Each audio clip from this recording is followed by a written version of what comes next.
Back more with Blackmagic Raw, but let's talk about Cinema DNG.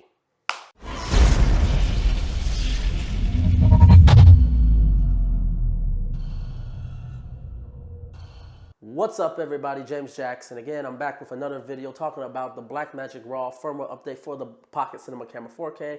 If you want to see more about the Pocket Cinema Camera 4K or Blackmagic Raw in general, please make sure to hit that subscribe button. We're definitely going to be putting out more content as we learn more and more about this new feature that is in this amazing camera. But today we're going to talk something that is a bit controversial, and that is the removal of Cinema DNG. So to everybody's surprise, when they woke up yesterday morning, mine included, that they removed Cinema DNG from the Pocket Cinema Camera 4K and basically said we are no longer supporting it. It was a bit of a shock to us all, and I was not gonna lie, I was very disappointed in that. But then Grant Petty during the video was saying that they were battling with legal issues over the license of Cinema DNG and what they could use. So that was the reason for the removal. And I'm just gonna go be upfront. I'm just, after, sitting about it, thinking about it, and understand and hearing the reason for the removal of Cinema DNG, I've just got to be honest. Something just doesn't add up. Number one, so they're saying that they were basically getting ready to deal with possibly a lawsuit over the license of Cinema DNG. My issue is that specifically compressed Cinema DNG. And my issue with this is that, well, why is it that it's only now in the Pocket Cinema camera that we're all of a sudden hearing about this? The Ursa Mini Pro got Blackmagic Raw. It wasn't removed when they got it. But for the Pocket Cinema camera, it did get removed. The second thing is, well, why is it that, it's, again, only now? How many years has it been since Blackmagic cameras have had compressed Cinema DNG codecs and raw internal recordings? Every single Blackmagic camera has had Cinema DNG codecs for years. All of them have had Cinema DNG for years, all the way to the very first Blackmagic camera that's almost 6 years ago. And all of the cameras since the original Ursa had some form of compressed Cinema DNG, which was what, 3 years ago? And it's only now, once we get to the Pocket Cinema Camera 4K, where we've had 1, 2, 3, 4 generations of the Ursa cameras that have had raw recording Cinema DNG formats in the camera. And it's only now with the Pocket Cinema camera that it's becoming an issue. It doesn't seem, something doesn't add up about that. And finally, the other thing is that, then why is it that there's still other manufacturers that have Cinema DNG built in it? Kinfinity has Cinema DNG inside of all of their newer line of cameras. The Terra 4K, the Mavo LF, they all have Cinema DNG and compressed forms of Cinema DNG in them. So why is it that all of a sudden with the Pocket Cinema camera specifically that it's being removed? And let me be clear. I am not saying that Grant Petty is lying or Blackmagic is lying. They could be very truthful. It could be the fact that they've been fighting this legal issue for years, and eventually somebody just put the foot on it and saying it's now time to deal with it. It could be that. It could be that, hey, whoever is claiming the legal action is saying you got a set amount of time to, fix this. And Blackmagic's time may be up. It could be that. All I'm saying is just the statement that was given by Grant Petty. I need more understanding of the situation, because removing a feature that everybody has known and loved about your cameras for years, and probably your most anticipated camera, is jarring and problematic. All I'm saying is there needs to be more understanding of it. Now let's get into the big fight about Cinema DNG, or at least the the annoying internet's back and forth about Cinema DNG and why some people are upset about it, and even some people are upset that those people are upset, and they don't understand why. Because Blackmagic Raw has better compression codecs. It's better. It works better and faster in DaVinci Resolve. Now, again, if you've seen my previous video of my first impressions, if you haven't, go check that out. But I basically said I didn't see a difference in the speed workflow itself in terms of playback. In fact, I actually saw worse playback issues with Blackmagic Raw than with Cinema DNG. But again, that may be with Resolve, how it is handling the Pocket Cinema camera specifically, because it hasn't been updated to that. So, but I'm just speaking on my experience. But some people have seen the difference, or so they say. And so it seems like in every shape or form, it's better. So they don't understand why people are upset that Cinema DNG is gone. And to those people, I want to sort of speak on behalf of those that are sort of upset and why this is maybe a potential big deal.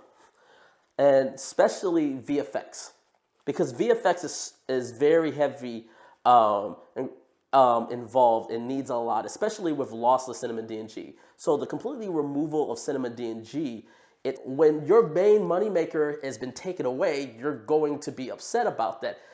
And just say, hey, make this work. That doesn't work with them. There's certain requirements and certain things that they have to do. Well, why are you using the Blackmagic Pocket Cinema camera? Why don't you use a true professional cinema camera? Put it to you this way. So let's say you are a VFX person that's just starting out. You're starting out in VFX. Now, to get really good at VFX, you need the codecs and the quality to work with said VFX. You're still going to shell out more money in order to do the job that you really want to do if you want to try to maybe work on a project and a VFX personal project that you have to really show off and build your reel. But what the Pocket Cinema camera did was give them an option at a much more affordable rate to basically take chances with their skills and really honing in their skills as a VFX artist, but work with professional quality codecs that are industry standard. That is something that is just not so easily accessible. Regardless if you got something that can do almost similar, because basically some people will tell you, hey, H.264 can do just as good as ProRes. It may look the same. Hey, it looks the same to me. It does the same thing, but it's different when you are dealing with something, especially when you get access to something that is industry standard across the board, which is what this camera offered that no other camera in this market has done and still hasn't done.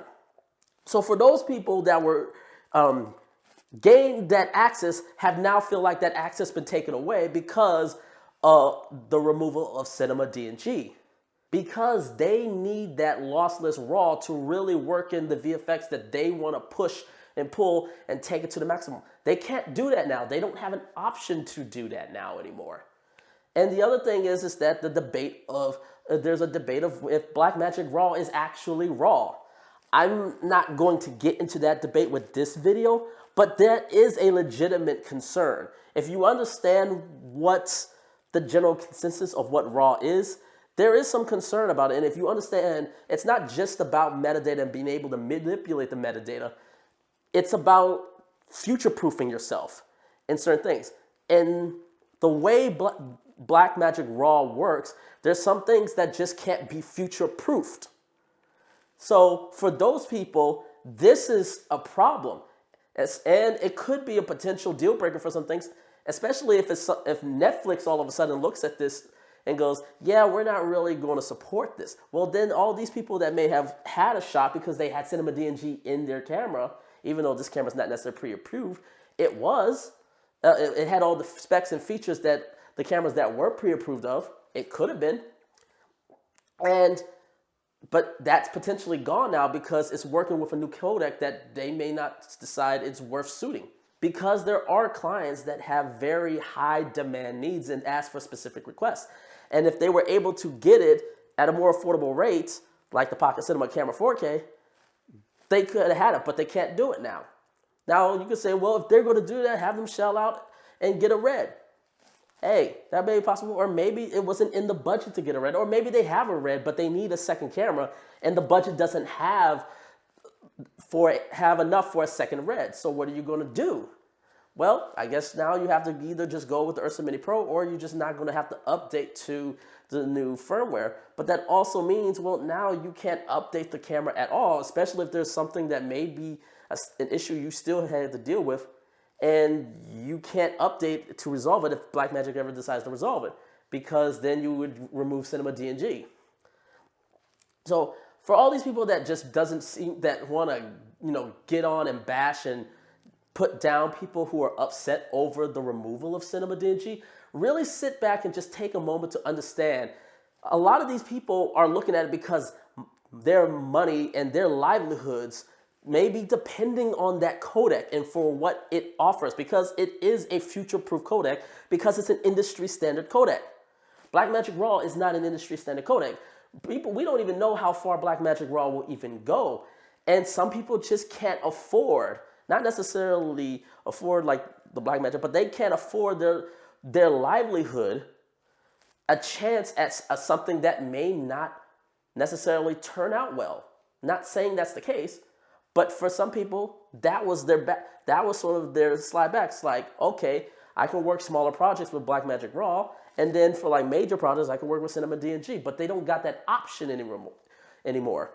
So I just want people to understand why people are upset and really just sort of look at it from their point of view.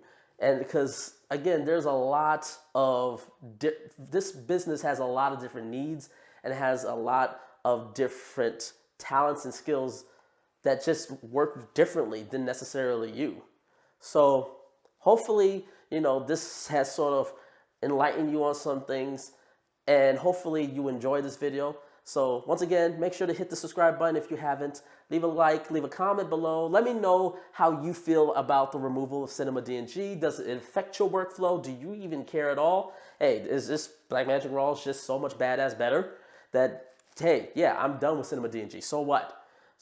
But let me know. I would love to hear from you guys. I would love to hear from anybody on this topic at hand. And until next time, take care, guys.